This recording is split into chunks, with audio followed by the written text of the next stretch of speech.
Hello everyone, we are with the Central Valley Area Music Zine here in Sacramento, California, alongside Versus Kyle from Versus Self. No introduction required.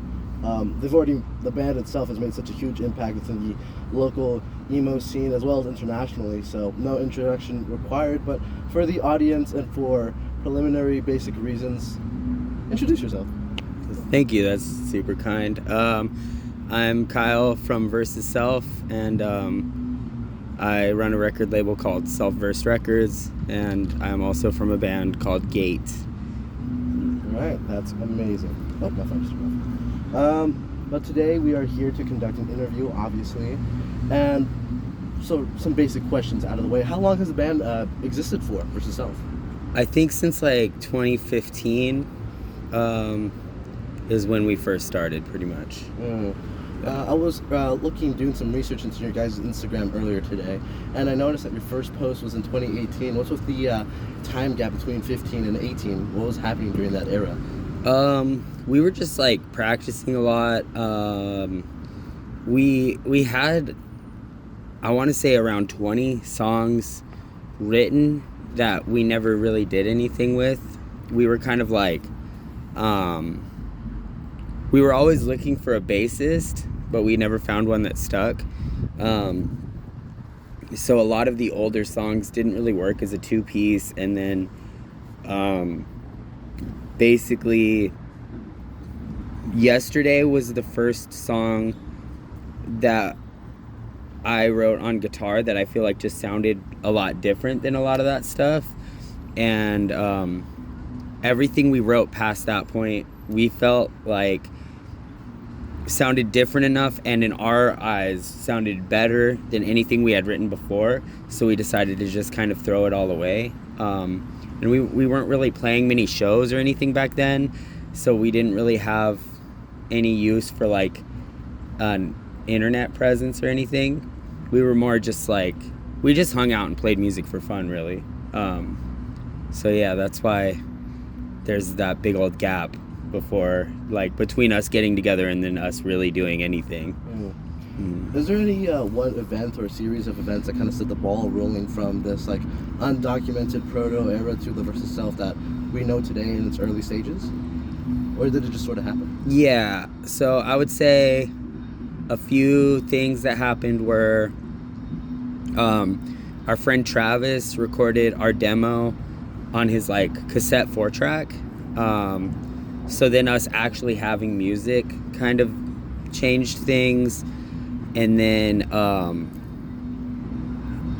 we started playing more shows, especially like once we met everyone in Numb Ears, we started playing shows with them a lot. Like we would always be playing shows together.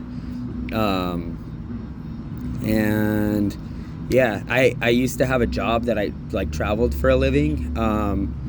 So I would be gone half the year at least, if not like 3/4 of the year every year.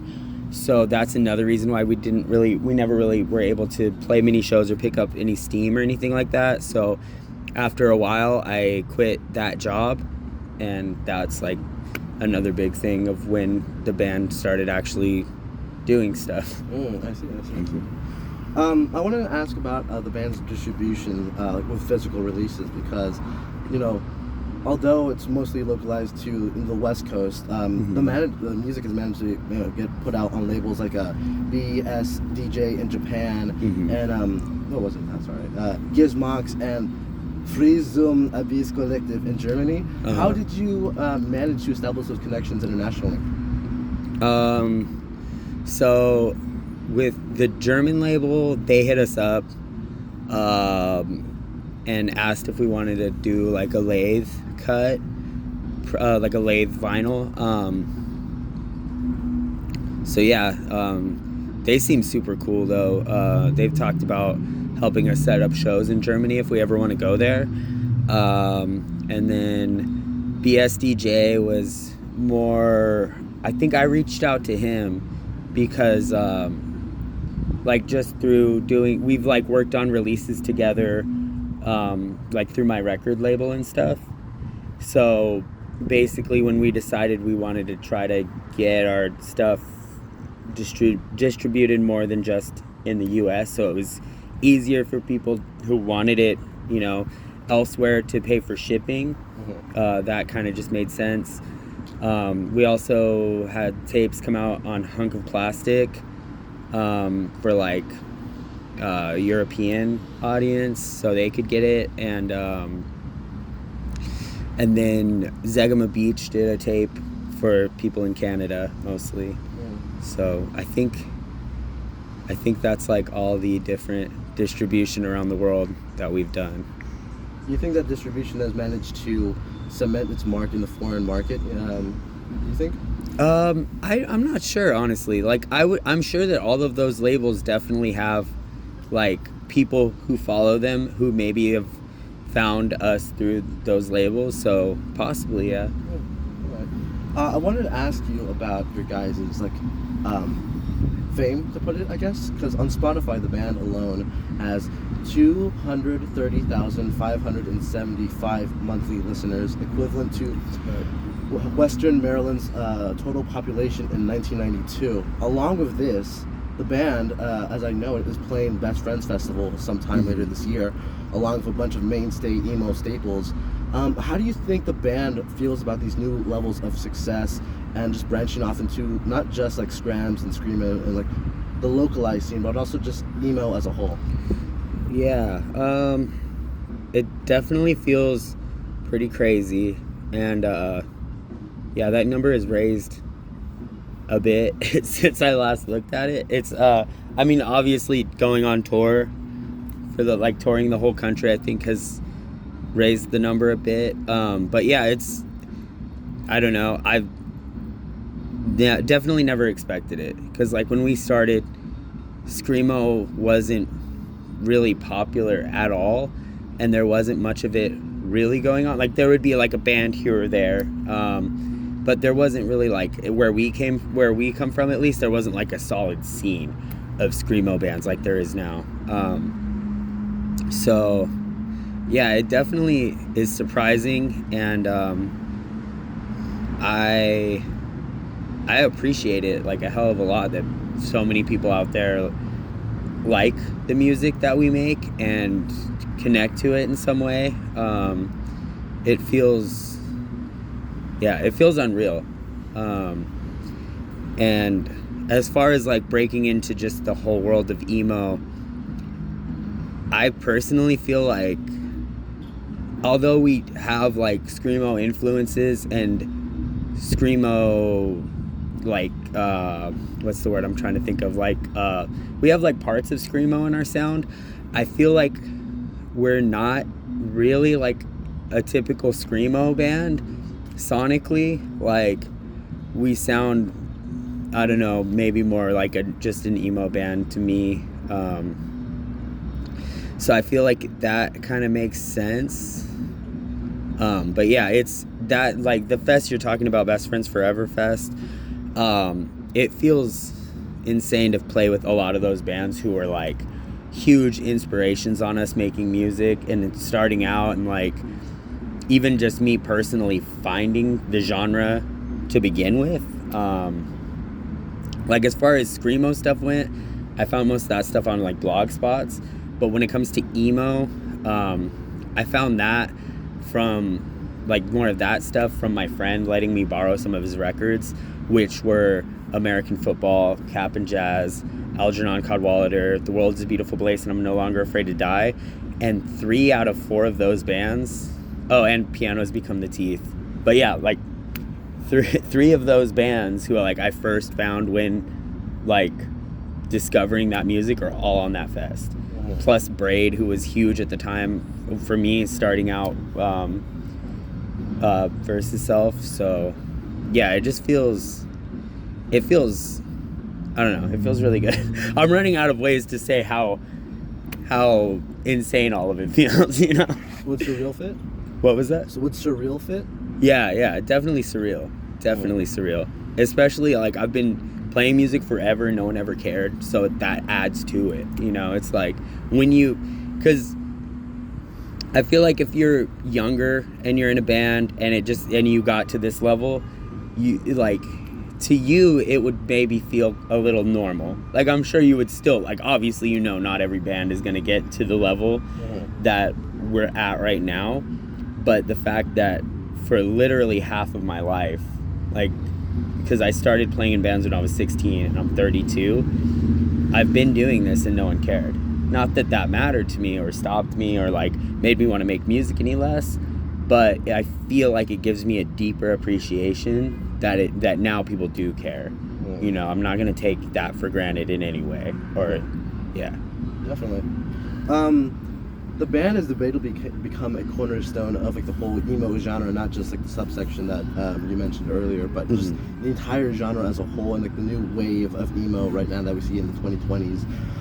Do you think that your major influence and act as a foundational cornerstone band is just a phase that the scene will play with the moment, or do you think it will have like long-lasting implications for the genre? I mean, to a certain extent, I think it's sort of a phase, definitely. Just through, the way that our music spreads a little bit, I feel like inherently makes it a little bit faddish, or like I could see it being a phase for a lot of people. At the same time, though, I think a good amount of people, just based on what people tell me, take a lot of influence from us and really connect to the music in a way that I think they'll like stick around and stuff. And that I think just based on, people telling me about the influence and motivation that they get from our music, I feel like it'll shape music in the future a little bit. I mean, without like overstating it in any way or sounding like, I don't know, like sounding grandiose or anything. Just going based off face value of people being like, oh yeah, I started a band because of your music, which I've heard a ton of times.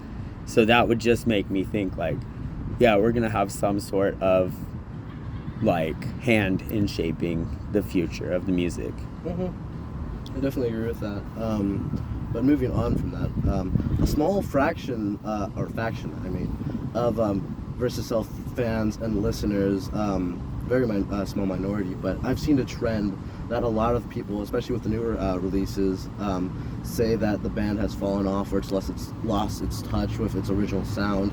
Do you think that has any actual, constructive critic merit, or is it just people uncomfortable with things that are new, or what do you think about that? Yeah, I mean, I feel like that's just kind of bound to happen. It happens with definitely not all bands, where people start saying that, but with, I would say, a majority of bands is like people just like the first thing that they come to and hear, which for us is usually, the Everything Seems Better Now album, or even just like a few songs off it and the demo. So, I feel like I probably feel the same way that a lot of bands feel, where it's like, I feel like what we're doing is the best thing with whatever we're working on, like now, depending on whatever time you're talking to me, I'm gonna think that's the best thing we've ever done. Otherwise it would, like, why would I be doing it, Definitely. But yeah, I just think that's natural, for people to think. And I think, like, I don't know, the way that I am a lot of times too is I'll be like kind of late to get into things when bands that I love release something new. Like, I'll probably check it out, but it's not gonna grab me right away because it's not the thing I know. And then it's funny because usually when they release the next thing, I'll like go back to that last album and I'll be like, actually, this is like super good. so hopefully after we release some more stuff, that'll happen. But yeah. You think it's just an issue with the time? Like, people having time to like dive into it more, maybe? Yeah, or like fully digest it and whatnot and fully appreciate it? Possibly, yeah. Yeah. Okay. And continuing on, about the fans specifically, how do you feel and interpret the way that, Versus Self is currently, as it stands, exponentially rising in popularity due to things like message boards and reviews on the internet, and specifically somewhat controversially to some people, TikTok. What do you think about that? Yeah, so I'll say, with all that, it's all been like organic, which is cool to me. Like no matter what platform it's on, it's all people telling other people in one form or another, whether they're just like actually telling people on a message board like, oh, check this band out, when people are looking for like recommendations on Reddit or whatever, or if it's something like a kid using, yesterday as the sound to their fit check or whatever, like whatever it is, that's someone just like using our music because they like it, or telling other people about our music. So it's like, I don't know, it's organic, so it's kind of weird to me that anyone would have a problem with a band growing in any way that's like technically, like, it's word of mouth, like that's the way it should be. If that's like, I feel like what everyone would hope for.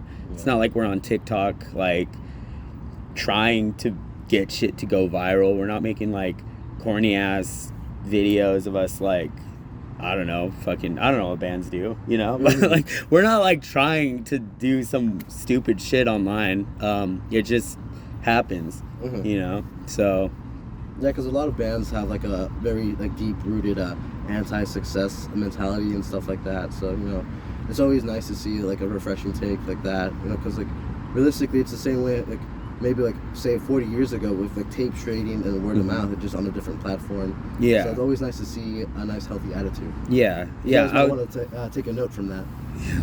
Yeah, I would say like, it's like tape trading but made insanely easy and accessible to everyone.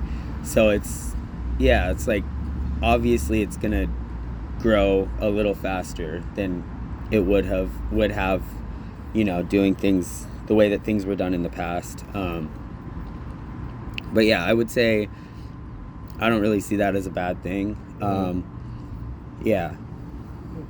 Well, speaking on the realm of internet culture in relation to your music, another thing that seems to be popping up in popularity and becoming common trope or commonplace, so to say, is the use of, funnily enough, you mentioned it earlier, yesterday, and memes. It seems like very off topic to bring up, but I noticed that the same way within meme culture, your song is used. It's very similar to the use cases of like American football's Never Meant. Do you think that this expanded platform on the internet will kind of cement itself into the permanent pantheon of emo zeitgeist? Because like you see 20 years ago, people didn't give a damn about American football. They were the same way they do now, but through memes and like society and cultural osmosis, it's kind of integrated itself into the whole pitchfork reviewer crowd. Do you think they'll happen the same way to you? I don't know, to be honest. Yeah, I think any type of like memes at all are so short-lived in a way. Like some memes kind of have lasting power, like obviously like the real emo copy, how do you say that? Copy pasta? Yeah.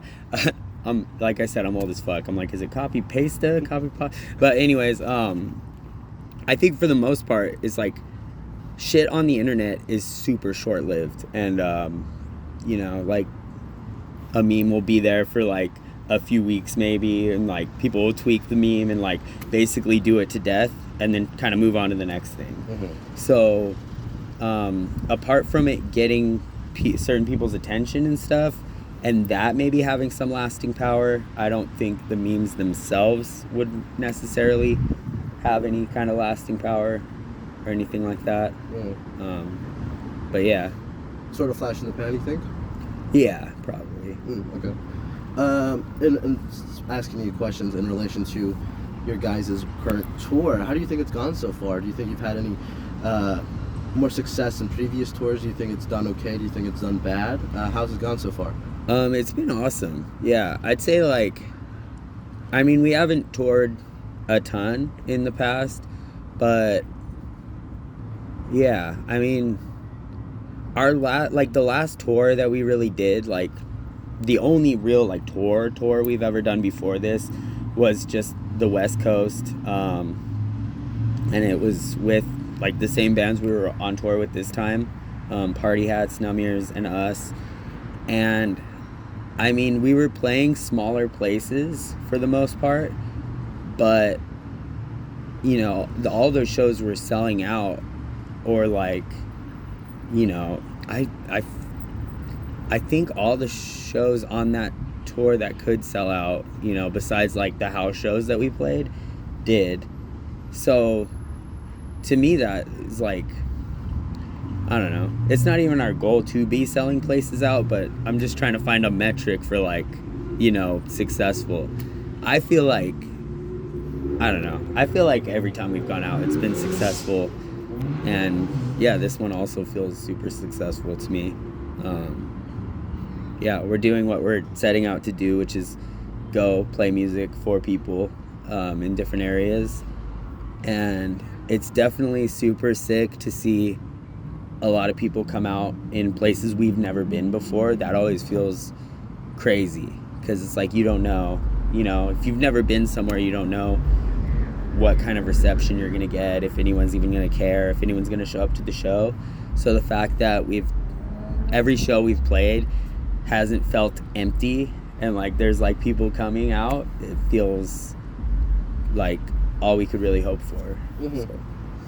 So. With the current expansion of the band's popularity, do you think we'll see more output of things like, well, music obviously, but things associated with it? Do you think we're going to see music videos or merch or higher output vinyl pressings, or possibly even a signing to a major label, or are you going to stay DIY? Like, how do you think the future of the band on a, I wouldn't say consumer level, but kind of commercial level, if that makes sense? I guess? Yeah. How do you think it will turn out in the future? I mean, like labels have reached out to us, and you know, we've thought about it. We're still thinking about it. Nothing like that I would call a major label, I don't think. What are these labels? I don't know if I'm really supposed to say or not, but it's nothing like crazy. But I don't know. It basically, for us, anything that we sorry, Frankie's like fingerboarding on himself over there. Anything that, like, basically our decision would just come down to, you know, is anyone who we want to work with gonna want to change basically anything about ourselves or our music? Like, are they gonna want to have input on the sound, on, you know, the way we like to do things? Like, are they gonna want us to get super heavily into advertisement when, you know, we haven't really done any advertising outside of like on this tour? There's been certain venues that like insist on doing advertisements. One of them actually fucking posted, like, we specifically said, okay, if it's the venues doing it, it's on their pages, it's clear that it's them doing it, fine, it's out of our hands. One of them did a shadow post on our Instagram, basically. So it was like a video of us playing, and it was like, we're coming out to, I'm not gonna say the name of the place because I don't want to exactly call out the venue, because apparently it was a miscommunication, but basically acted like it was us and it was a sponsored ad.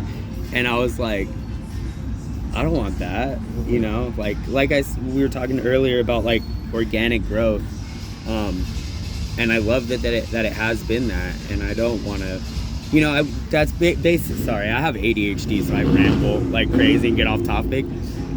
Basically, I just wouldn't want to be on a label that has no real passion for the music, doesn't really give a damn, only wants us on their label because they know that we have the potential to sell a lot of records, and is gonna want us to do things that are gonna maximize that without caring about what we stand for, who we are as a band, you know, things like that. So basically it would just take a lot of getting to know the people who we would be working with and making sure that they're on the level and that they're cool with the way that we want to do things.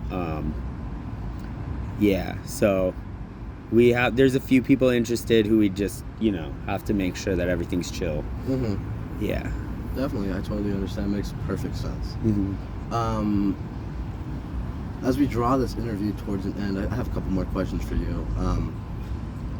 Every couple years, every start of a decade, we see like a somewhat sort of an emo revival. Like in the 2000s, we had a bunch of like the whole early early on screamo and stuff like that. In 2010s, we had like modern baseball, Rainbow Drive, etc. And like the whole revitalization of American football as well. And right now we have bands like Versus Self, New Mirrors, Party Hats, etc. Coming onto the scene and making a big mark. Do you think we're going to see something similar sustain itself within the, let's say, like the 2030s? And because right now, this is the highest the genre as a whole has ever been, with whole festivals and things like that. Do you think it'll get bigger as the decade progresses? Yeah, I think yeah, it's gonna probably do what it always does. It'll like, you know, it'll lull after a while. People will stop caring as much. I mean, there's always gonna be the people who super care, but you know, it'll be less. You know, like a lot of the people who are in it because it's cool are gonna fall off, and like the people who actually like it will stick around. And then, yeah, I mean, it'll probably happen again where, you know, some new bands come out who are inspired by what's happened in the past and what's happening right now, who sound awesome and people love them, and that'll get more bands to come out, and yeah, it'll just probably keep happening in cycles. Do you think it'll ever go fully mainstream at all? Like Billboard hopping and record labels? Yeah, so I mean, I would argue that in a way it has, but it's so basically I think it depends on like, and by it has I mean in the past. I wouldn't say that the current wave that we're in right now exactly has, but like you know, like when I was younger, it was, you know, like the emo bands on MTV and shit, like My Chemical Romance and The Used and stuff like that. So basically I think like if it were to get to the level where it's like popular like on charts and stuff, it's not gonna be what it is right now, because what it is right now is not palatable, I think, to a larger audience. So if it were to like do what you're saying, I think it would be a very modified, changed version of what's going on, and it would be similar to that, like what people I guess call like mallcore or fake emo, stuff like that. But I could definitely see that happening like very shortly and then like, or if not in this wave again, like in the next wave. I've also thought a lot about like speaking of MTV, about the nature of the way that these things spread now, how differently it is with like not really many people listening to the radio. Obviously no one's, well, I don't know if no one, but like it's not like there's like an MTV where everyone's got their eyes all on this one thing that's telling them like, oh, like check out this music. You know, it's much more people in smaller communities online finding stuff. So I don't know if it ever will get to the era of like, I'm so bad with years, but like whenever it was, I think like early 2000 or maybe mid 2000s, or like somewhere within the early 2000s of you know, like the My Chemical Romance shit. I don't think it'll ever get there again, but yeah, I think I answered what you were saying. Yeah. Okay, as we draw this interview to an end, I have one last question for you. It's a big, tough question, so think about it really carefully. Right? Okay. What's your favorite cartoon? My favorite cartoon? I don't know. I have kind of a lot. The one that comes top of my mind is Harvey Birdman, Attorney at Law. Yeah, I love that cartoon. Yeah, I like a lot of Adult Swim shit from like when I was a teen. Yeah, that's definitely that. I'll say that one. That one's one I go back to a lot. Great show.